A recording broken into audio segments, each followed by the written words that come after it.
रामचरितमानस में दो पात्र ऐसे हैं जो विधाता का लिखा भी टाल सकते हैं। और वो दो पात्र कौन है? एक है वशिष्ठ जी और एक है शंकर जी।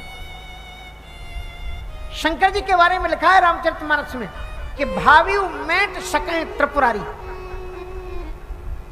तुम्हारे भाग में कुछ भी लिखा हो, त्र्यंबकम जजामहे सुगंधिम पुष्टिवर्धनम उर्वारुकमिव वंदनान मृत्योर्मुक्षी मामृता। ओम नमः। कुछ भी भावी विधाता का लिखा हुआ भी शंकर जी काट सकते हैं। और एक रामायण में दूसरे एक ऋषि हैं, वो है वशिष्ठ।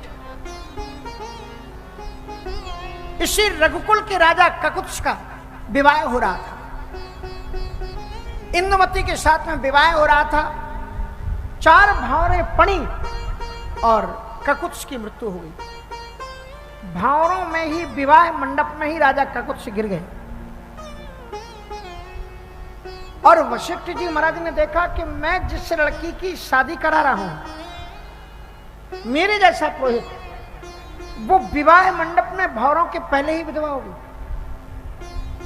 वशिष्ठ जी महाराज ने अपनी चौकी को बांधा और कमंडल का जल लिया। कहा मेरे रहते हुए यमराज ऐसा कर नहीं सकते। उन्होंने अपने कमंडल का जल लिया।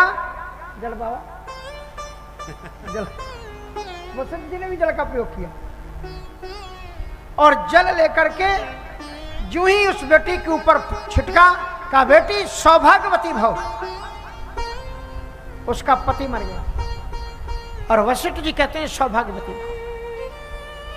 यमराज की हिम्मत नहीं हुई कि वशिष्ठ जी ने जिसे सौभाग्यवती बना दिया है उसके प्राण को, उसके पति के प्राणों को मिले जा सके।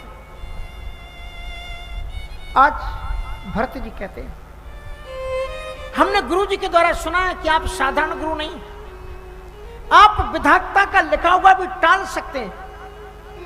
पर गुरुदेव मैं आपसे पूछता हूं कि यदि आप विधाता का लिखा हुआ टाल सकते हैं तो मैं आपसे पूछता हूं कि आपने मेरे भैया का वनगमन क्यों नहीं टाला? आपने क्यों नहीं रोका राम का वनगमन? वशिष्ठ जी रोते हुए कहते हैं